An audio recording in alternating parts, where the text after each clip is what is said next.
In the world of video essay commentary, specifically in the FGC, I've run across many a channel that insert their takes into the same field that I occupy. I largely stay out of talking about other people's takes, but I wanted to talk about one creator whose content I've been aware of for a while now because I think the takes like the one she holds actually help to explain a lot of the modern day dramas in the fighting game community. So I'm gonna watch and give my thoughts on Varadark's recent video discussing Tanya and how modern fighting games bend their characters around a modern lens. Vara is definitely not an FGC creator, rather she talks about censorship and her views on modern depictions of people, mainly women, in media. I've seen her content and I don't always agree with her takes, but I can see where she's coming from and she talks through her arguments quite well. I wanted to take a closer look at this video though, just to explain some of HARASS's actions in regards to Tanya and also debunk a couple things mentioned here. So before we start, hi, I'm Zak Not Kyle, or Zak for short, and I talk about video games as they pertain to creative writing and popular culture. I'm currently studying for my BFA and MFA in creative writing, and I'd love if you stuck around for some funny, goofy content. Subscribe with the silly red button, like this video, and comment your thoughts on the situation below, and without any further ado, let's get into this mess.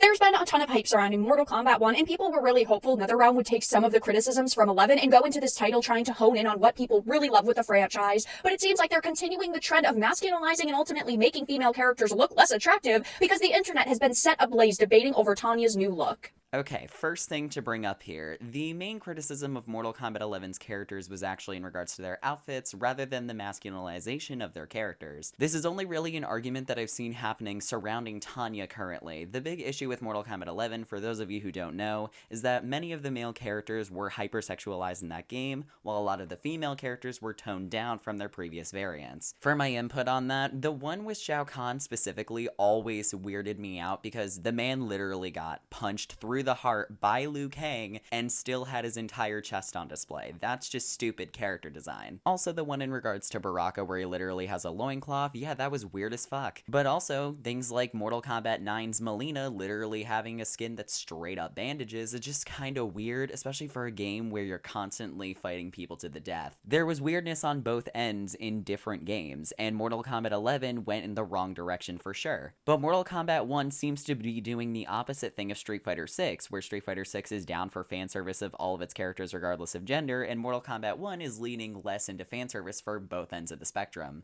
So as you can see, I've already got one of the pictures up on screen, but on the left is the new design of Tanya, and people have been debating over this for days at this point because of course she looks very masculinized compared to the older versions of her.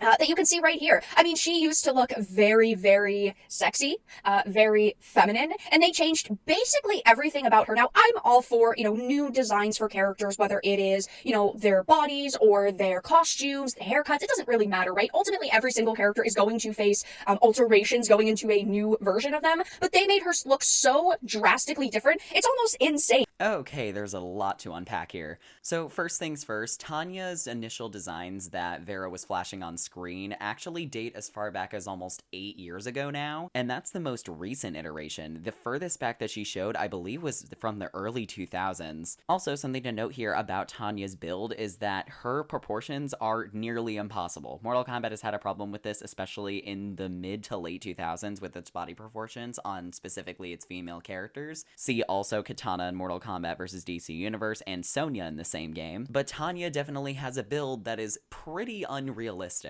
It's as insane as the changes we saw to females in Mortal Kombat 11, and I had talked about all of those. I mean, look at the way they made Jade look. She doesn't look the worst out of all of the female characters, but they definitely, changed her facial structure quite a bit. They gave her pretty mediocre hairstyles, and then you had Scarlet. Oh, Scarlet just looked terrible. It didn't matter which haircut you used on her, just the way that the makeup is and the face shape. I mean, she just looked terrible. Overall, one of the worst looking female characters I've seen in games in a while, and now headed into Mortal Kombat 1, there were people really hopeful that they would take the criticism that they faced for those female characters in 11, and that they wouldn't do that in MK1, and it looks like they are. Now, I will say, I do remember Jade getting a lot of pushback initially coming into Mortal Kombat 11, specifically because of all of the garment changes that happened with her, and also her facial structure changing. That was something I remember. Scarlet, on the other hand, I'm pretty sure was widely loved. I don't remember it too well because it was like 4 years ago now, but I don't remember people being mad over Scarlet. And actually, the picture Vara flashes on screen, she has some amazing makeup. Certainly better than anything I could attempt. Because this is the brand new Tanya. I mean, she looks so vastly different. This hairstyle just isn't really all that good. It doesn't even seem all that cohesive. just the way that they, changed her facial structure and made it look so angled. She just looks kind of fake as well. Like, those cheeks just don't look correct. And they took away any, it seemed, kind of ounce of femininity that she had, and now people are roasting it online. First of all, the comment about taking away any ounce of femininity that Tanya has is definitely a weird one to me. Now, something I will note here about Tanya's new appearance is that the angle in which it was shown off in the trailer was not the most flattering. I've seen other pictures of Tanya's design online, and it looks much better from different angles, especially even when she was fighting in the trailer. She looked a lot better. And don't get me wrong, I'm down with new Tanya, and she probably will be one of my mains because looking at her moveset, she looked amazing. Now, as far as the hairstyle comments go, I don't really know how cohesive it would be if it was changed, because that's just something we're not really going to know without seeing skins in the game. This is a which way modern gamer moment if there ever was one. Yeah. I mean, she definitely does not look great. Western game devs have been here. How can you tell? Ugly women. It's sad to see this happen, and not every character needs to be a thin, supermodel bombshell, but it's like they've gone to the extreme opposite. And yes, this does remind me a lot of the Fable situation recently. The actress they modeled the protagonist we saw is far prettier in real life. They took the character, dumbed her down, and expected people to not notice or call them out on it. Also, look at Frey from Forspoken. I see her little image here. The actress they modeled her after is also so much better looking. It's crazy. It is an insult to these women and an insult to players. We have heard these developers admit they've toned down females intentionally, like we aren't allowed to enjoy pretty women, or like they don't exist and they shouldn't. See, that's just a weird critique to me. In the exact same trailer that Tanya was in, we have someone who would be considered conventionally attractive in Lee May, showcased directly before her and alongside her. Also, every other woman showcased in this game so far, maybe sake for Melina because of the Tarkat disease, is conventionally attractive. Having one or two characters that break beauty norms in some regard is not the end of the world, and there's definitely pretty characters in this game, and some people have a different definition of pretty, and that's okay.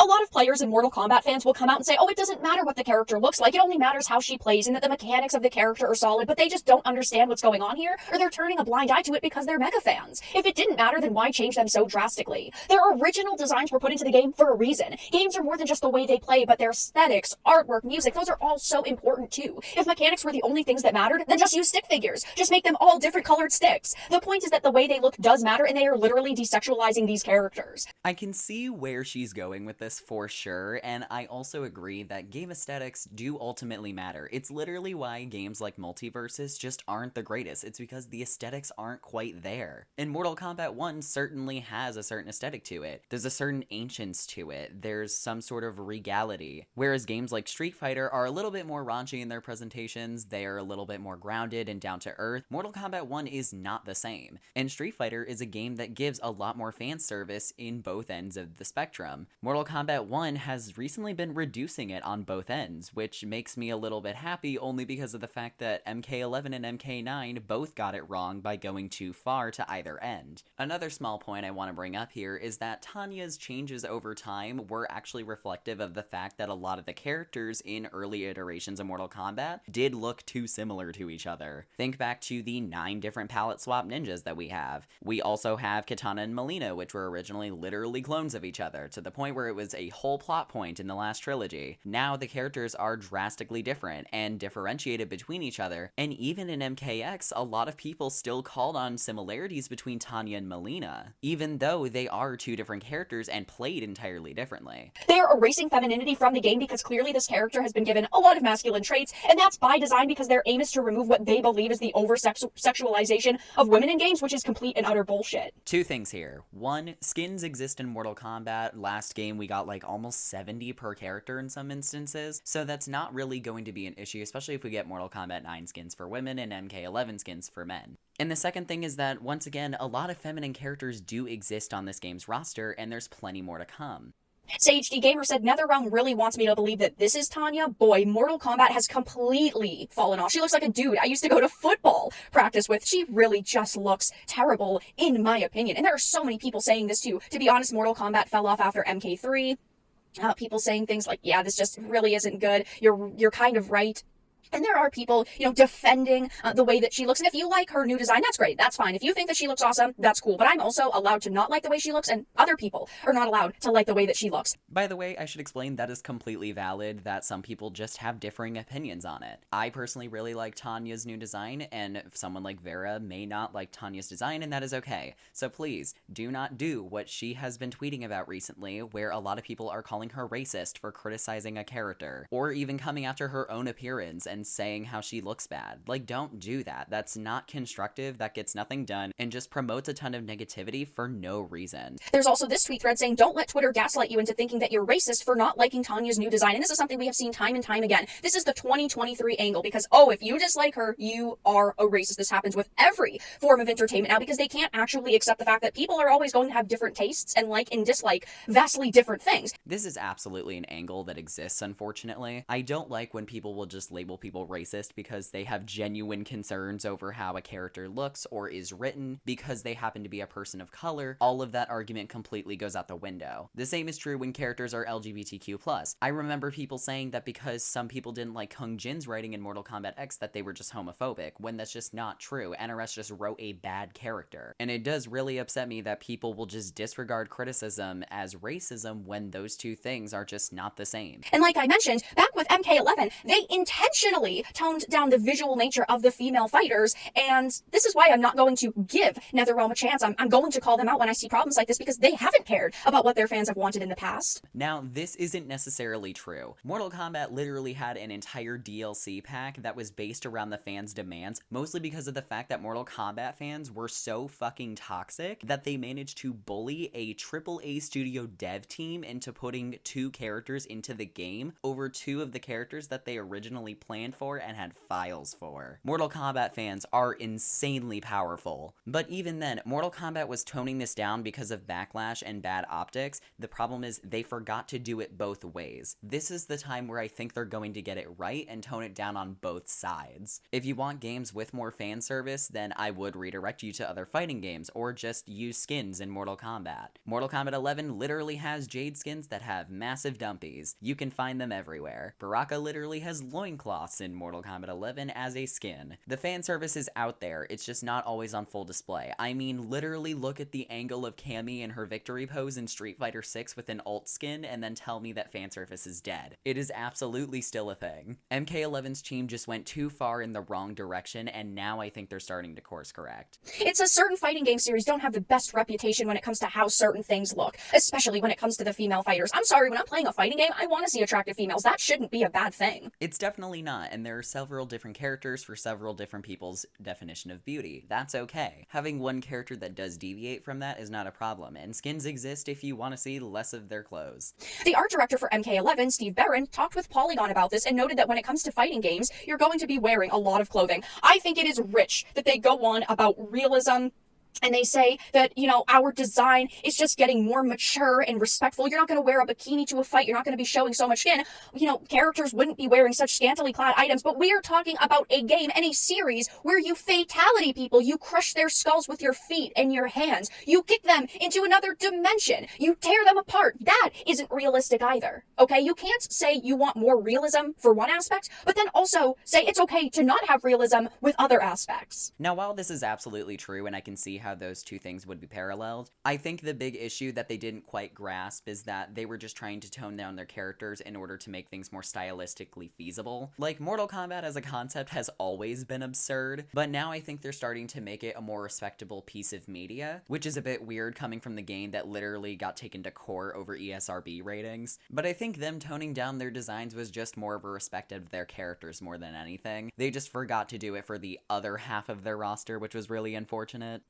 It's sad to see what they've done, not only to Tanya, but females in general in the Mortal Kombat franchise recently. Maybe she's just a one-of in this game, and as we see more of them in this title, they'll look great, but right now it is not looking good for Mortal Kombat 1. Again, I wouldn't even say that Mortal Kombat 1 is looking bad after this, especially after all of the other conventionally attractive female characters that exist. Tanya might just be a one-off thing, or there might be other female characters that do look closer to how Tanya looks, and that's okay. There's lots of different characters for lots of different people. It's not necessarily a bad thing to have one character that might might look a little more masculinized than all of the other women in the game. Now, I do think Vara's video does actually open a big conversation about how we view different characters in fighting games through a vacuum and then when we look at a full picture. Once again, Vara is not an FGC creator. She only really talked about Tanya in this, mainly because if we did factor in characters like Lee May and even Baraka, who got revealed in the same trailer, who also looked more toned down than his MK11 appearance, then we would have a clearer picture of how Mortal Kombat 1's roster actually looks. It's full of conventionally attractive women and men in the game, but there's also characters like Baraka and Tanya who do look a little more out there, and that's okay. In a game with 24 slots, there should be room for everyone, and I think Tanya does kind of explain that. And if you don't like her, you're not racist, you're not a terrible person just because you don't like one design. We all have opinions at the end of the day, and Vara is absolutely justified in having that opinion. I just think it was interesting to sort of talk about how when you pinpoint one aspect of a character or a game, then it can look a lot worse than when you broaden the horizons of the entirety of the picture. Pinpointing down specifically the censorship of Mortal Kombat 11 without the context of the rest of the roster definitely looks a lot weirder. And not talking about the male side of things when it comes to Shao Kahn and Baraka being toned down in this iteration of the game. There's a lot of changes happening to Mortal Kombat 1 after a multitude of failures from MK9 to X to 11, and I think this is literally just the devs realizing that and trying to fix some of their characters. And I don't necessarily think that's a bad thing, but I think that's where I'm going to leave this video. Did you guys like Tanya? Did you not like Tanya? Did you like Lee May or Baraka or any of the cameo characters that got revealed recently? Let me know in the comments below, and with that, I'm gonna go work on the rest of my Patreon stories that I have to upload, so make sure to subscribe to my Patreon if you guys want to see those. If not, you'll be seeing them in August. Bye, sis!